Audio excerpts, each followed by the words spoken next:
Captain Kim Soo-jin stared at the glowing screen in front of her. The numbers made no sense.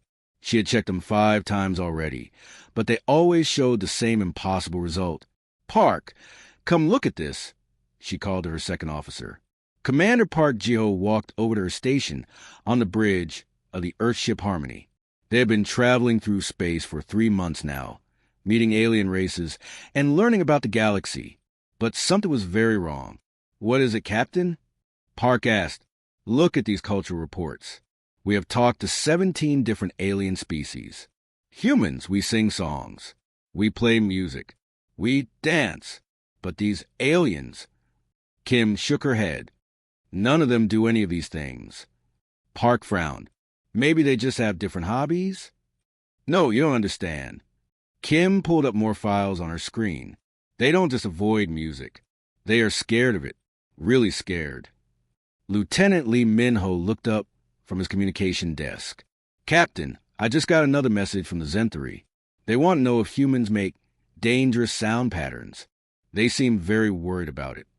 Kim felt a cold feeling in her stomach. "What kind of dangerous sound patterns?"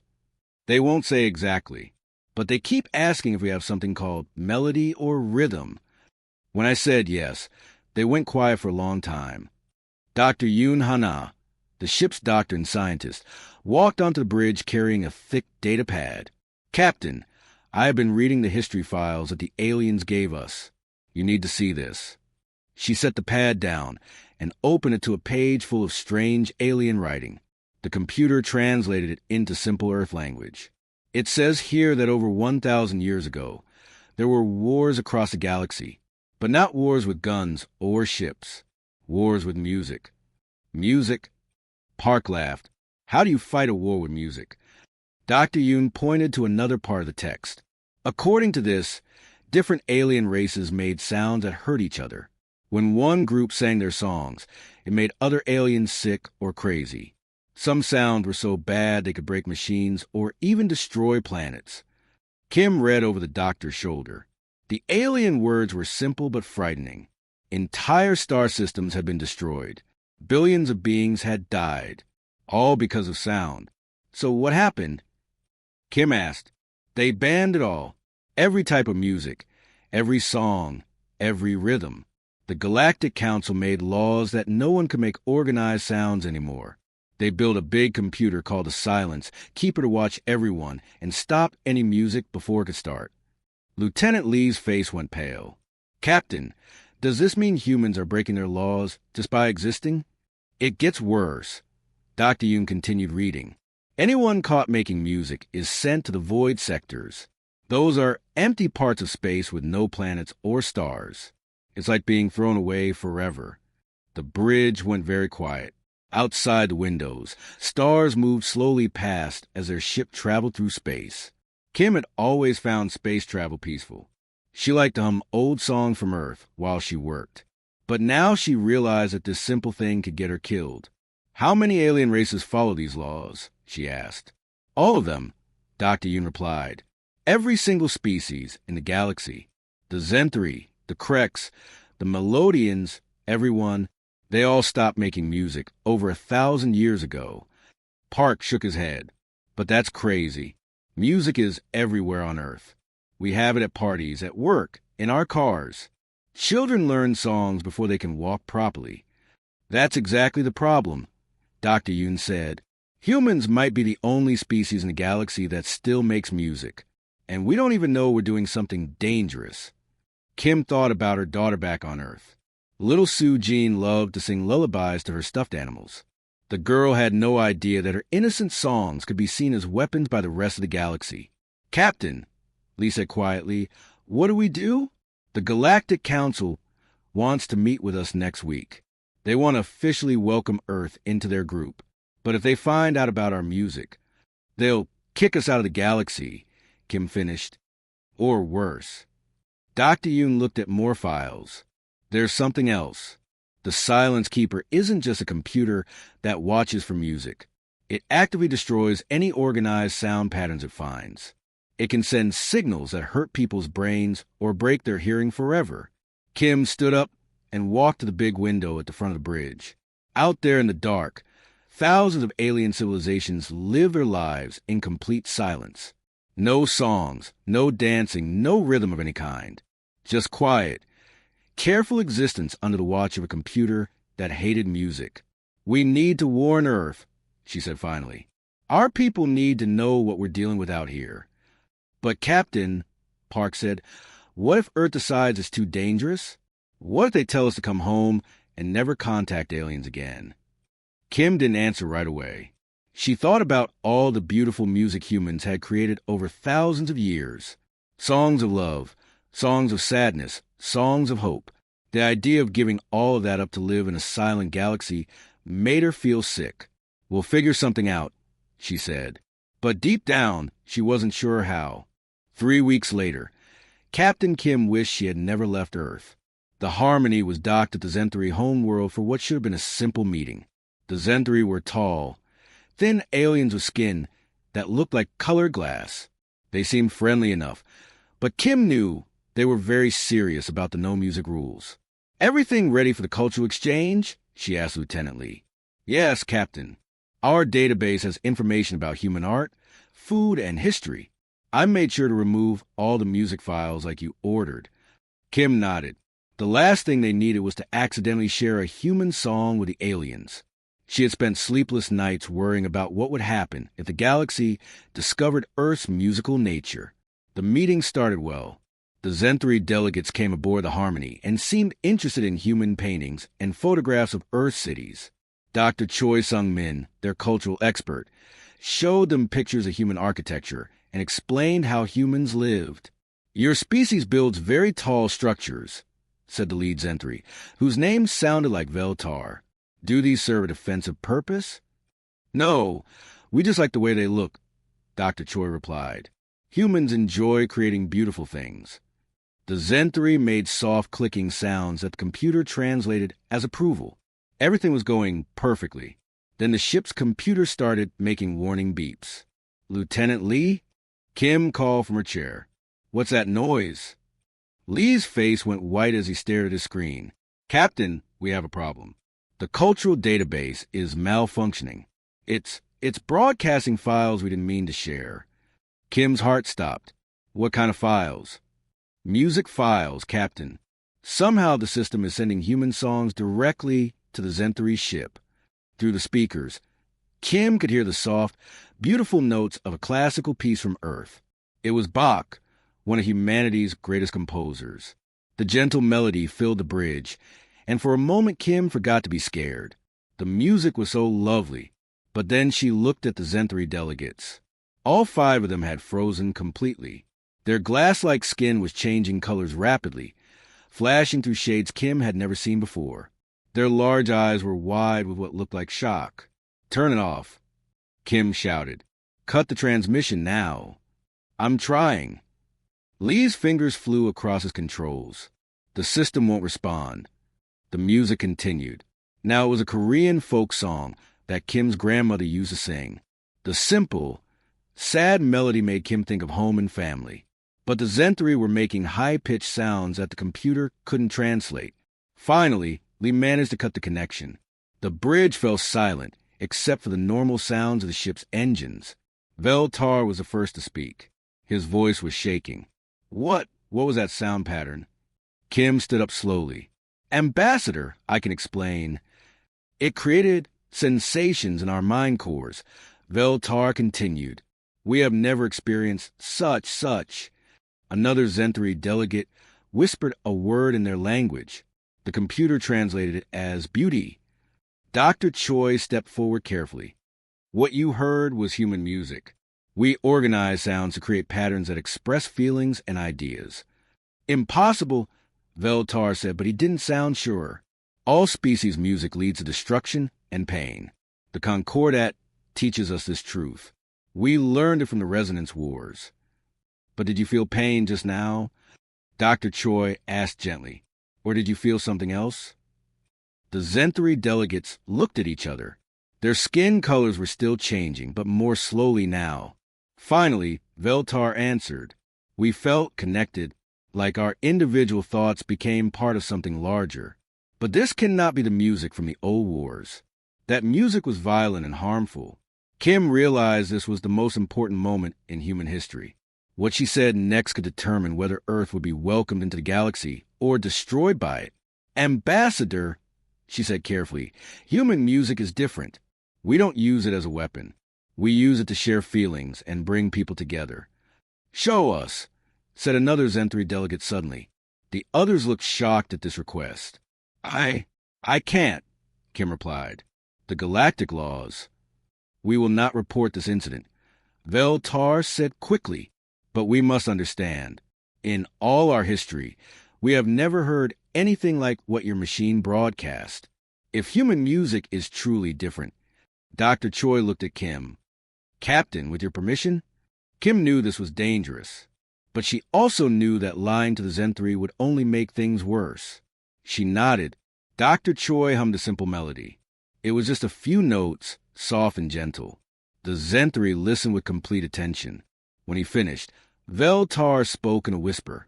We felt no pain, no anger, only peace. But before anyone could say more, Lee's communication system exploded with urgent messages. "Captain," Lee shouted, "the Silence Keeper detected our transmission. The signal went out to every ship in the sector." Kim's heart sank as she read the messages appearing on screen. Reports were flooding in from across the galaxy. The Galactic Council had been notified.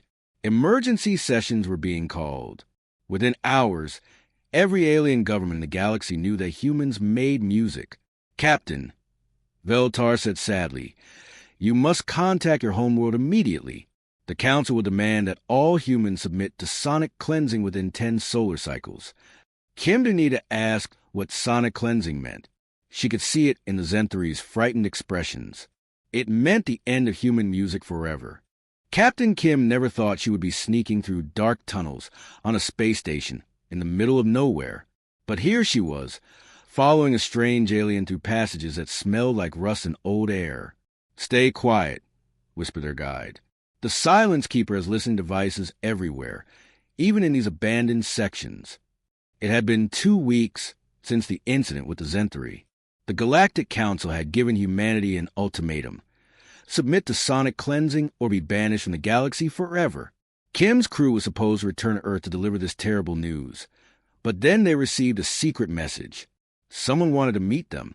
Someone who claimed to have answers about the real truth behind the music ban. The guide stopped at a heavy metal door. "Before we go in, you must promise never to tell anyone about this place or these people. Many have died to keep this secret." Kim nodded. Behind her, Commander Park and Dr. Choi waited nervously. They had left the rest of the crew on the ship, not knowing who they could trust. The door opened and Kim gasped. Inside was a huge room filled with beings from dozens of different alien species.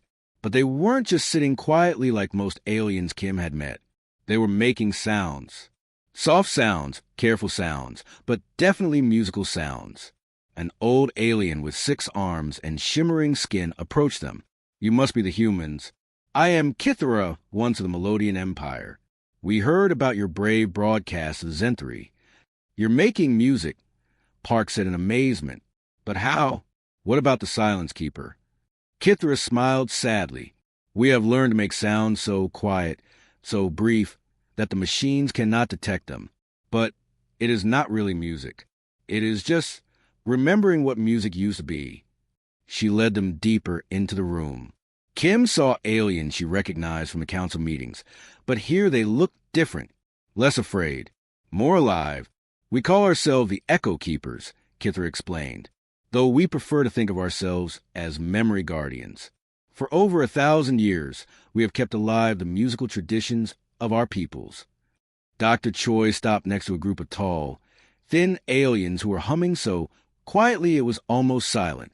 "These are Veil Singers, aren't they? I thought your people were extinct." "Nearly extinct," one of them replied in a voice like wind. "The council told everyone we died out centuries ago, but some of us escaped to the outer systems. We have been hiding ever since." Kim walked over to where some short, strong-looking aliens sat tapping their fingers in complex patterns on the metal floor. "And you?" "Krex warriors," one of them replied. Our ancestors used battle songs to coordinate attacks and boost courage. When music was banned, we lost not just our culture, but our fighting spirit. Now we are a weak people, afraid of our own shadows. Kithra guided Kim to a quiet corner where they could talk privately.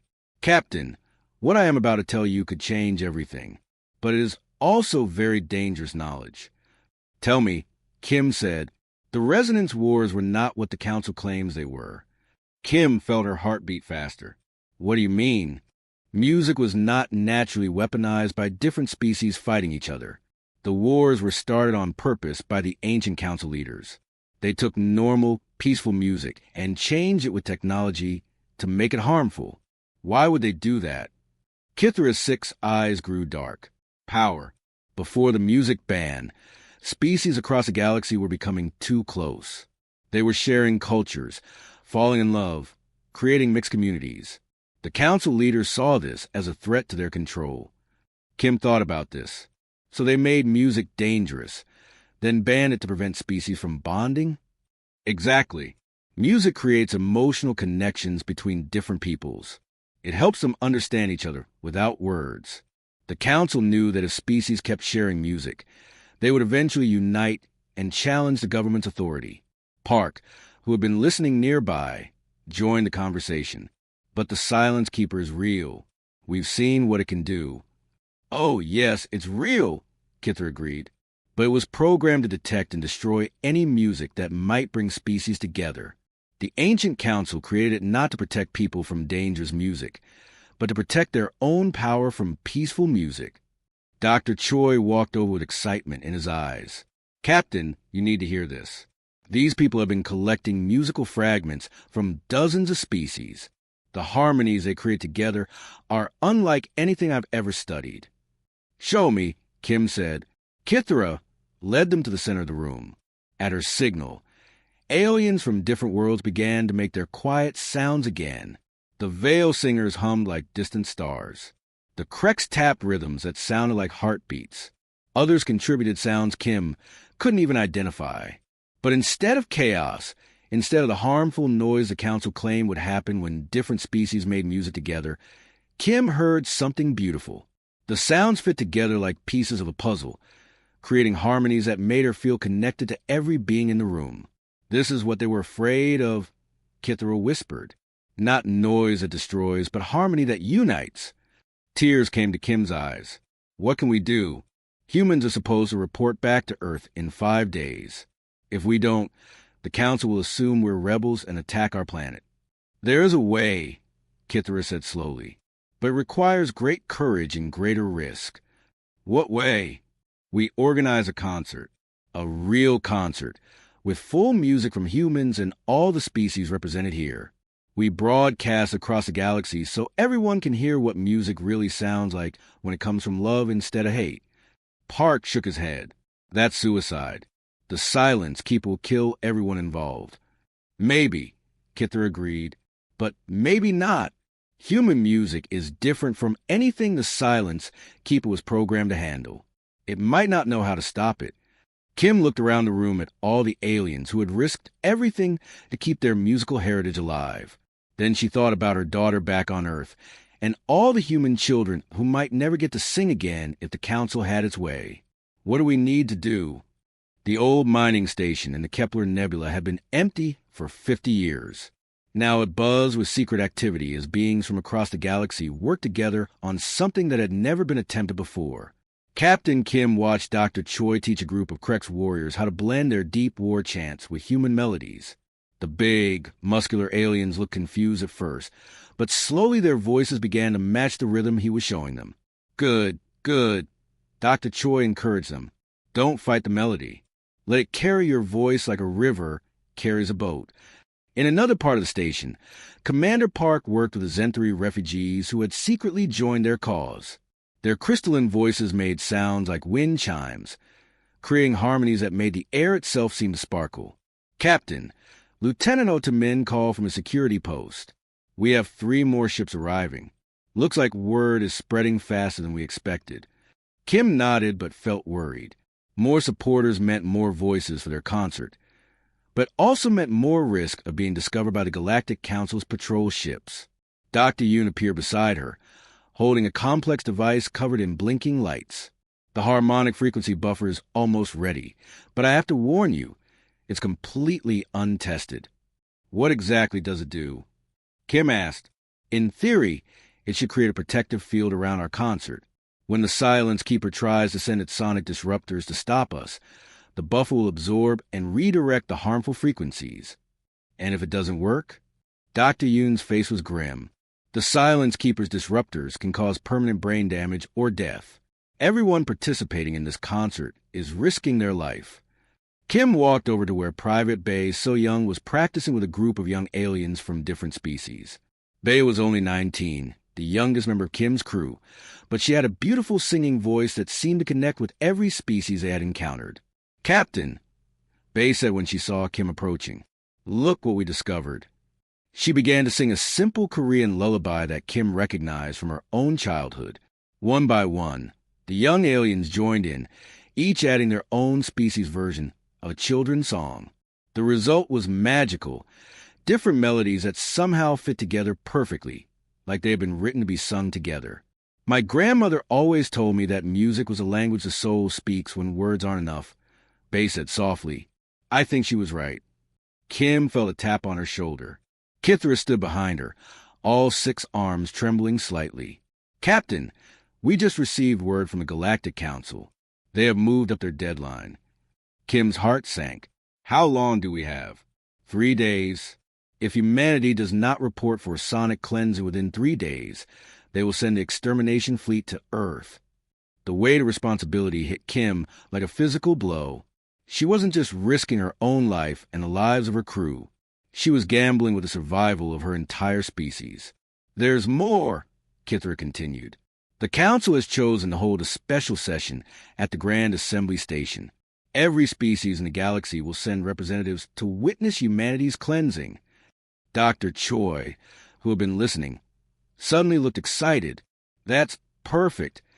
"Perfect." Park stared at him. "How is that perfect?" "Don't you see? Every species will be there.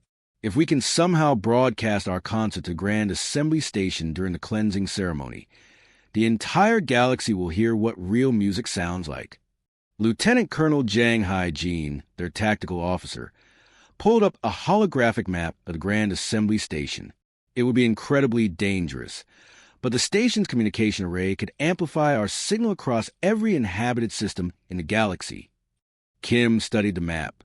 The Grand Assembly Station was massive, located at the exact center of the galaxy where space traffic from all directions converged. It was also heavily guarded and protected by multiple Silence Keeper installations. "How would we even get close enough to broadcast?" she asked. "We don't need to get close," Jang replied. "We just need to hijack their own communication system when they're expecting to broadcast the cleansing ceremony." Kithra looked uncertain. "But, Captain, if we fail..." "If we fail, humanity gets cleansed anyway," Kim said firmly. "At least this way, we have a chance to show the galaxy what they've been missing for 1,000 years.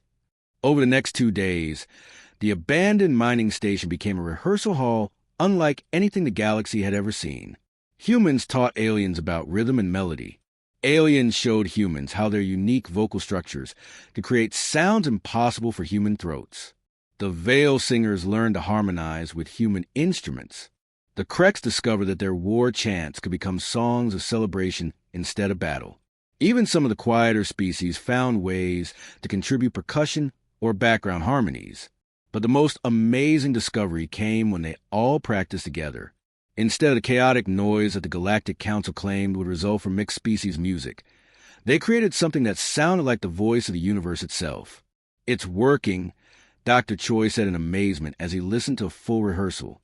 Every species has a different musical range, but they all fit together like instruments in an orchestra. On the final night before their departure to Grand Assembly Station, Kim stood before the assembled musicians. There were over 200 beings from 47 different worlds, all risking everything for the chance to make music freely again. "Tomorrow, we either change the galaxy forever or we die trying," she said simply. "Either way, We'll do it making the most beautiful sound the universe has heard in 1,000 years. The response was not applause, which might have been detected by surveillance equipment. Instead, it was a soft, harmonious hum from every voice in the room, a preview of a symphony that would either liberate or destroy them all. The Grand Assembly Station Central Chamber was the biggest room Captain Kim had ever seen. Thousands of alien representatives filled the seats, all waiting to watch humanity's sonic cleansing, the ceremony that would remove humans' ability to make music forever. Kim stood on the platform in the center, her hand shaking as she held a simple wooden stick from Earth. It was a conductor's baton that her music teacher had given her as a child. She never imagined she would use it to save her entire species. "Before we submit to your cleansing process," Kim announced, her voice carrying across the vast space, "we request permission to share one final piece of human culture with the galaxy." The council leader, a tall being made of what looked like living metal, nodded coldly. "You may proceed. The Silence Keeper will ensure your sounds cause no harm." High above them, the Silence Keeper sensors glowed red, ready to destroy any dangerous music the moment it began. Kim looked up at the massive machine and felt her heart pounding. Behind her, hidden among the official Earth delegation, were her secret allies. Private bays stood with the human representatives, but scattered throughout the audience were Kithra and the other Echo Keepers, pretending to be normal delegates from their home worlds. Kim raised her baton and took a deep breath. She had decided to start with something simple and beautiful, Arirang, an old Korean song about hope and sadness that her grandmother had taught her. Her voice, clear and strong, filled the silent chamber with the first musical notes heard publicly in the galaxy for over 1,000 years. The melody was gentle and sweet, speaking of longing for home and better days. The Silence Keeper's warnings flashed urgent red, but something strange was happening. The machine seemed confused. It had been programmed to detect and destroy the harsh, weaponized music from the ancient wars. But Kim's song was nothing like that. Private Bay joined her voice with Kim's, their harmonies blending like two streams flowing together. Then, from different parts of the audience, other voices began to join them. The Zenthri refugees started their crystalline accompaniment, creating sounds like bells made of starlight. The deep voices of the Krex warriors added rhythm that felt like a strong heartbeat. The Veil singers contributed their ethereal tones that seemed to come from the space between stars. The chamber filled with music unlike anything the galaxy had heard since the Great Silence began. But instead of the chaos and destruction the Council had promised, something miraculous happened. The different species began to feel each other's emotions through the music. Fear melted away and was replaced by wonder. Suspicion became curiosity. Ancient prejudices dissolved as beings realized they could understand each other's hearts without words. Kim watched in amazement as delegates throughout the chamber began to sway with the rhythm. Some had tears in their eyes. Others were smiling for the first time in centuries. The Silence Keeper was sparking and flashing wildly. Its sensors couldn't understand what they were detecting. This wasn't the angry, competing music of the Resonance Wars. This was music created from love and shared joy, something the machine had never been programmed to handle. The symphony grew bigger as more voices joined. Species that had barely spoken to each other for 1,000 years were now singing together. The Melodians added their ancient instrumental techniques. The crystal beings of Arcturus contributed sounds like wind through mountain caves. Kim felt tears streaming down her face as she conducted the most beautiful sound she had ever heard. The music seemed to have a life of its own now, growing and changing as each new voice found its place in the harmony. In the audience, even the council leaders seemed affected. Their rigid posture softened. Some were leaning forward, listening intently to something they had been taught to fear, but were now experiencing as pure beauty. The symphony reached its peak as thousands of voices across the chamber joined together. The sound was so powerful and pure that the Silence Keeper circuits finally overloaded. The great machine that had enforced silence for a millennium sparked once more, and then went dark forever. In the moment of quiet that followed, the galaxy held its breath. Then, from somewhere in the back of the chamber, a single voice began to sing again. Then another. Soon the entire assembly was creating music together, each species contributing their unique sounds to a song that had no words but spoke directly to every heart. The rigid council leader stood up slowly, his metallic face showing confusion and something else, wonder. We have been wrong, he said, his voice shaking. This is not the music of the ancient wars. This is something we have forgotten could exist. Kim lowered her baton, but the music continued without her guidance.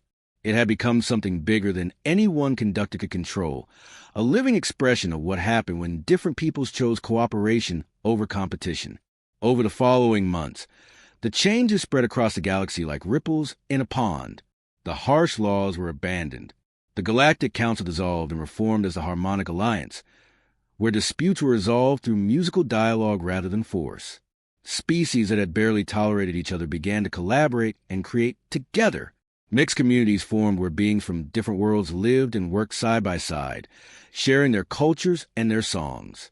And in her quarters aboard the Harmony, now serving as an ambassador ship, Captain Kim listened to broadcasts from across the galaxy, a never-ending symphony that grew more beautiful each day as new voices added their parts to universal song.